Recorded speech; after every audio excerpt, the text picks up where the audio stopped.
भारत की प्रथम महिला राज्यसभा उपसभापति कौन थे? तो इसका आंसर हो जाएगा 1 number Violet Alva. Violet Alva जो है प्रथम महिला राज्यसभा उपसभापति थी। वही ऑप्शन 2 है स्नेहलता श्रीवास्तव। तो स्नेहलता श्रीवास्तव जो है ये लोकसभा की फर्स्ट महिला महासचिव थी। मीरा कुमार के बारे में बोलेगा तो ये लोकसभा की पहली महिला अध्यक्ष थी। मीरा कुमार लोकसभा की पहली महिला अध्यक्ष और स्नेहलता श्रीवास्तव लोकसभा की पहली महिला महासचिव थी। राजकुमारी अमृता कौर के बारे में बोलेगा तो भारत की फर्स्ट मतलब पहली केंद्रीय मंत्री थी राजकुमारी अमृता कौर। तो आइए देखते हैं नेक्स्ट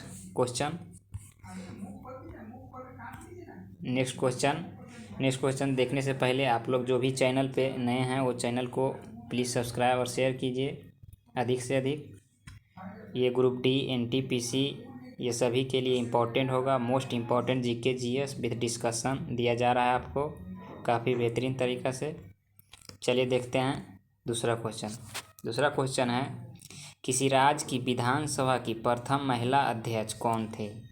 किसी राज्य की विधानसभा की प्रथम महिला अध्यक्ष पूछेगा कौन थी तो इसका आंसर हो जाएगा 1 नंबर श्रीमती सन्नो देवी। श्रीमती सन्नो देवी ये हरियाणा की है। 1966 से 67 में विधानसभा की प्रथम महिला अध्यक्ष बनी है। नीरजा भनोट के बारे में पूछा जाएगा तो ये अशोक चक्र पाने वाली फर्स्ट महिला ये नीरजा भनोट अशोक चक्र पाने वाली पहली महिला है। संतोष यादव ये एवरेस्ट पर लगातार 2 बार चढ़ने वाली पहली महिला संतोष यादव। एम लम्सडेन क्या है तो ये अर्जुन पुरस्कार पाने वाली ये पहली महिला है एम लम्सडेन जो 1961 में अर्जुन पुरस्कार मिला है हॉकी के क्षेत्र में। और आगे दिया गया है कि आनंदीबाई गोपाल राव जोशी। तो ये आनंदीबाई गोपाल राव जोशी जो है ये फर्स्ट महिला फिजिशियन है। पहली महिला फिजिशियन आनंदीबाई गोपाल राव जोशी। और पहली महिला सर्जन पूछेगा तो प्रेमा मुखर्जी पहली महिला सर्जन है। वायुसेना की पहली महिला पायलट तो हरिता कौर दयाल। ये वायुसेना की पहली महिला पायलट है हरिता कौर दयाल। आइए नेक्स्ट क्वेश्चन देखते हैं। नेक्स्ट क्वेश्चन है स्पैरो के नाम से कौन लोकप्रिय थे स्पैरो के नाम से? तो स्पैरो उपनाम जो है ये मेजर जनरल राजेंद्र जी का उपनाम है। इसका आंसर 2 नंबर हो जाएगा। मेजर जनरल राजेंद्र जी इनको स्पैरो के नाम से जानते हैं। वही ऑप्शन है 1 नंबर क्लाइव लायड को सुपरमैन के उपनाम से जानते हैं। तीसरा ऑप्शन है यतीन्द्र मोहन सिंह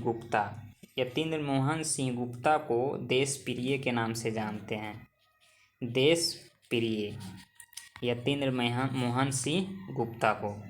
उसके बाद हो गया श्री चंद्रशेखर को युवा तुर्क के नाम से जानते हैं श्री चंद्रशेखर। और बहुत सारा दिया गया है जैसे चौधरी द्विवेदी लाल। तो ये चौधरी द्विवेदी लाल को ताऊ के नाम से जानते हैं चौधरी द्विवेदी लाल। एनी बेसेंट को माता बसंत के नाम से जानते हैं माता बसंत। इसको एनी बेसेंट को बोला जाता है। ये सब में मोस्ट इम्पॉर्टेंट है जो NTPC ग्रुप डी सभी में पूछा जाएगा। नेक्स्ट क्वेश्चन है रूस द्वारा अंतरिक्ष में छोड़ा गया पहला उपग्रह कौन था? तो रूस द्वारा छोड़ा गया पहला उपग्रह था ये स्पुतनिक फर्स्ट मतलब स्पुतनिक पहला। ये जो है 1957 में ये पहली बार छोड़ा गया था स्पुतनिक फर्स्ट। वही स्पुतनिक दूसरा जो है ये भी 1957 में ही छोड़ा गया जो जीवित कुत्ते यानी लाइका को ले जाने वाला पहला उपग्रह था। यानी जीवित कुत्ता को ले गया था ये स्पुतनिक दूसरा, लेकिन पहला उपग्रह छोड़ा गया था स्पुतनिक फर्स्ट को। वही स्कोर जो है 1958 में छोड़ा गया। ये अंतरिक्ष में स्थापित पहला संचार उपग्रह है ये स्कोर।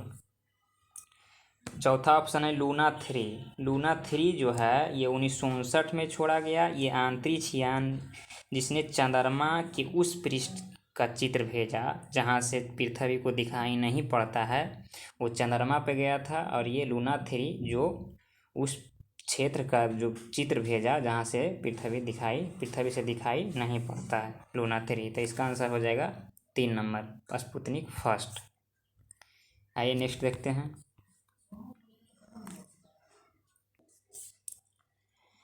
नेक्स्ट है मानव द्वारा पहली अंतरिक्ष यात्रा रूस से यूरी गागरिन ने किस अंतरिक्ष यान से किया था? तो मानव द्वारा पहली अंतरिक्ष यात्रा जो हुआ था वो रूस से हुआ था, ये यूरी गागरिन ने किया था। तो किस यांत्रिकी यान से जो किए थे तो इसका नाम बताना है। तो इसका आंसर हो जाएगा वोस्टॉक फर्स्ट।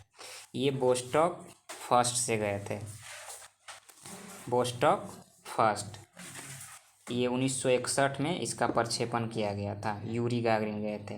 वोस्टॉक 6 क्या है? तो रूस के फर्स्ट महिला वेलेंटीना तेरेस्कोवा जो है ये अंतरिक्ष में गए थे, वो वोस्टॉक 6 से गए थे। वेलेंटीना तेरेस्कोवा जो है रूस की फर्स्ट महिला है जो अंतरिक्ष में गए थे।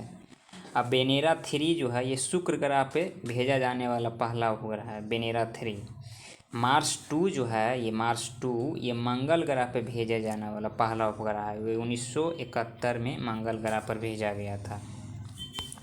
नेक्स्ट क्वेश्चन है जीवों के नामकरण के लिए द्विनाम पद्धति किसने दिया? तो जीवों के नामकरण के लिए ये द्विनाम पद्धति जो दिया ये कैरोलस लिनियस ने दिया। इसका आंसर हो जाएगा 2 नंबर, कैरोलस लिनियस।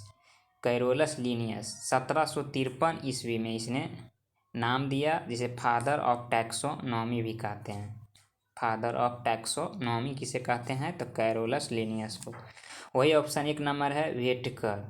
व्हिटेकर ये जीवधारी को 5 जगत में बांटा, जीवधारी को 5 जगत में बांटा। ये मोनेरा, प्रोटिस्टा, कवक, पादप, जंतु। अरस्तु, वही ऑप्शन 3 नंबर है अरस्तु। तो अरस्तु को जीव विज्ञान और जंतु विज्ञान दोनों का जनक कहा जाता है अरस्तु को। लैमार्क और ट्रिवेनर को जीव विज्ञान शब्द का प्रयोग किया था। जीव विज्ञान शब्द का प्रयोग किसने किया था? लैमार्क और ट्रिवेनर ने 1801 ईस्वी में। नेक्स्ट क्वेश्चन है समान शरीर में ऑक्सीजन की मात्रा का औसत कितना होता है? हमारे समान शरीर में ऑक्सीजन की जो मात्रा होता है वो 65% होता है। इसका आंसर 3 नंबर हो जाएगा, 65%। ऑक्सीजन मात्रा 65% होता है। कार्बन पूछेगा तो 18% होता है। हाइड्रोजन 10% होता है। नाइट्रोजन 3% होता है और कैल्शियम 2% होता है। ये हमारे शरीर में। वही पृथ्वी पर पूछेगा ऑक्सीजन कितना होता है तो इसका आंसर 1 नंबर हो जाएगा, 46.60% पृथ्वी पे ऑक्सीजन होता है। ऑक्सीजन देखिए ये पृथ्वी पर पाए जाने वाले तत्व के बारे में बोलेगा तो यहाँ नीचे लिखा गया है, यहाँ से आप देख लीजिए। शरीर में ऑक्सीजन की मात्रा 65, कार्बन 18, हाइड्रोजन 10, नाइट्रोजन 3%, कैल्शियम 2%। पृथ्वी पर पाए जाने वाला जो तत्व है उसका एक ट्रिक है ऑक्सीएलोकैसोपोम। ये पृथ्वी पर पाए जाने वाला तत्व है ऑक्सी। तो ओ से हो गया ऑक्सीजन, सिलिकॉन, ए से एल्युमिनियम, लो से लोहा फेरस, कै से कैल्शियम और सो से सोडियम और पी से पोटेशियम, एम से मैग्नीशियम, मा से मैग्नीशियम। तो ऑक्सीएलोकैसोपोम ये पृथ्वी पर पाए जाने वाला तत्व का ट्रिक है। नेक्स्ट क्वेश्चन है संवेग का मात्रक क्या है? बताना है संवेग का मात्रक क्या है। तो संवेग बराबर होता है वेग इंटू द्रव्यमान। वेग इंटू द्रव्यमान होता है, जब इसको निकालिएगा तो इसका मात्रक हो जाएगा केजी मीटर पर सेकेंड, जिसको हम न्यूटन सेकेंड भी कह सकते हैं। यानी इसका आंसर हो जाएगा 3 नंबर, ए और बी, केजी मीटर पर सेकेंड या न्यूटन सेकेंड संवेग का मात्रक हो गया। संवेग जो है ये सदिश राशि है। एक होता है आवेग, आवेग का जो फार्मूला होता है बल गुणे समय अंतराल। ये दोनों एक सदिश राशि है और दोनों का मात्रक सेम होता है केजी मीटर पर सेकेंड।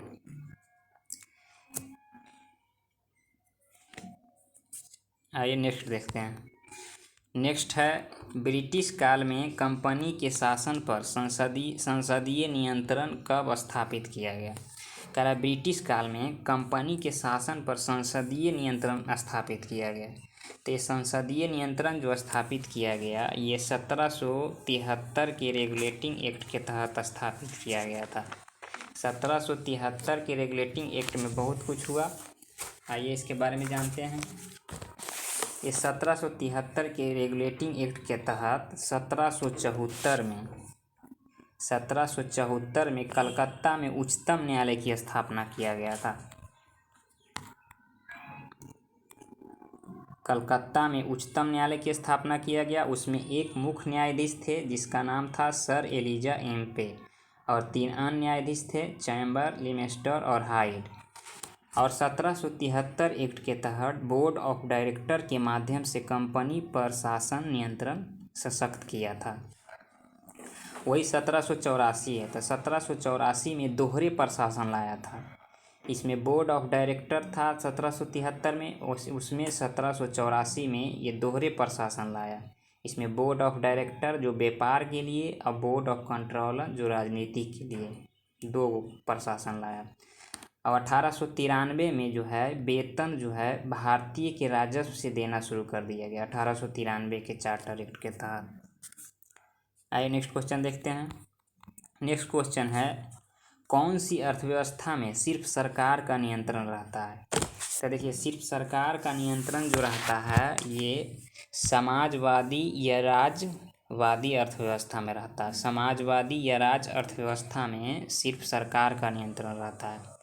लेकिन वही पूछेगा पूंजीवादी अर्थव्यवस्था में, तो पूंजीवादी अर्थव्यवस्था में क्या उत्पादन करना है, क्या कीमत रखना है, ये सब बाजार तय करता है। इन पूंजीवादी लोग तय करते हैं। पूंजीवादी अर्थव्यवस्था जो है ये एडम स्मिथ का एक बुक है द वेल्थ ऑफ नेशन, उसी में इसका पहले बताया गया, चर्चा किया गया। आइए सब के बारे में देख लेते हैं। पूंजीवादी अर्थव्यवस्था में क्या उत्पादन करना है, क्या कीमत रखना है, सब पूंजीवादी तय करता है।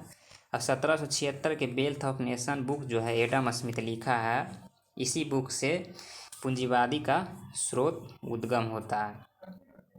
समाजवादी अर्थव्यवस्था का ये जो पहली बार इसका जन्म हुआ, ये कार्ल मार्क्स ने पहली बार ये बताया 1818 से 1813 में समाजवादी अर्थव्यवस्था के बारे में कार्ल मार्क्स ने बताया।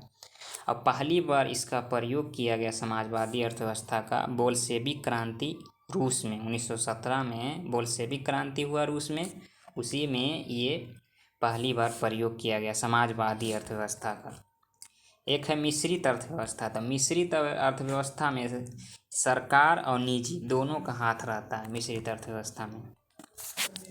नेक्स्ट है वर्तमान भूगोल का जनक कौन है। तो इसमें 4 ऑप्शन दिया गया है, चारों को हम लोग देखते हैं। वर्तमान भूगोल का जनक बोलेगा तो ये अलेक्जेंडर वन हम्बोल्ट, ये वर्तमान भूगोल का जनक है। वही हिकैटियस बोलेगा तो भूगोल का जनक सिर्फ कहेगा तो हिकैटियस। इरेटोस्थेनीज कहेगा तो व्यवस्थित भूगोल का जनक, व्यवस्थित भूगोल का जनक इरेटोस्थेनीज। और स्ट्रैबो के बारे में बोलेगा तो भौगोलिक विश्वकोश की संरचना का खोज किया स्ट्रैबो। ये चारों का ऑप्शन था। आइए नेक्स्ट क्वेश्चन देखते हैं। नेक्स्ट क्वेश्चन है द्वितीय विश्व युद्ध में जर्मनी की ओर से इटली कब प्रवेश किया था। तो देखिए पहले द्वितीय विश्व युद्ध जो स्टार्ट हुआ ये 1 सितंबर 1939 से स्टार्ट हुआ और 2 सितंबर 1945 तक चला। द्वितीय विश्व युद्ध में 61 देश भाग लिया था और ये 6 वर्ष तक चला था। 61 देश भाग लिया और 6 वर्ष तक चला था। तो द्वितीय विश्व युद्ध में जो जर्मनी की ओर से इटली जो भाग लिया ये 10 जून 1940 को, इसका आंसर बी नंबर हो जाएगा 10 जून 1940। अमेरिका कब भाग लिया था तो 8 दिसंबर 1941 में अमेरिका भाग लिया था। द्वितीय विश्व युद्ध के समय पूछेगा कि इंग्लैंड का प्रधानमंत्री कौन था, ये सब दिया गया है। द्वितीय विश्व युद्ध में इंग्लैंड का प्रधानमंत्री कौन था? तो Winston Churchill. Winston Churchill England का प्रधानमंत्री था। अमेरिका का राष्ट्रपति कौन था? तो फ्रैंकलिन डी रूजवेल्ट। ये पूछा जाता है द्वितीय विश्व युद्ध के समय अमेरिका का राष्ट्रपति कौन था? तो फ्रैंकलिन डी रूजवेल्ट। और इंग्लैंड का प्रधानमंत्री कौन था? तो विंस्टन चर्चिल। आगे है कि द्वितीय विश्व युद्ध जो हुआ ये 6 जून 1944 को जर्मन सेना ने मित्र राष्ट्रों के सहयोग से परास्त हुआ और 1945 में आत्मसमर्पण कर दिया। यानी जर्मनी ने 1944 में ये हार गया और 1945 में आत्मसमर्पण कर दिया। और सबसे लास्ट में जो हारा ये जापान 6 अगस्त 1945 को जब अमेरिका वाला बम गिराया हिरोशिमा पर, और ये लिटिल बॉय बम था। और 9 अगस्त 1945 को नागासाकी पे गिराया जो फैटमैन बम था, ये अमेरिका वाला गिराया। तो ये गिराने के बाद ये जापान शांत हो गया। जापान सबसे लास्ट में परास्त हुआ जापान। तो द्वितीय विश्व युद्ध का समाप्त हुआ। उसके बाद ये यूएन की स्थापना हुआ। यूएन की स्थापना या यूएन का जन्म द्वितीय विश्व युद्ध को ही माना जाता है, यानी संयुक्त राष्ट्र संघ का जन्म हुआ। चलिए तो हम लोग मिलते हैं नेक्स्ट वीडियो में। आप लोग वीडियो को अधिक से अधिक लाइक सब्सक्राइब शेयर कीजिए। आप लोग व्हाट्सअप टेलीग्राम फेसबुक ग्रुप पे नहीं जुड़े हुए हैं तो डिस्क्रिप्शन में लिंक दिया गया है, वहाँ से भी आप जुड़ सकते हैं। व्हाट्सअप ग्रुप टेलीग्राम ग्रुप, वहाँ पे बहुत अच्छा क्वेश्चन दिया जाता है।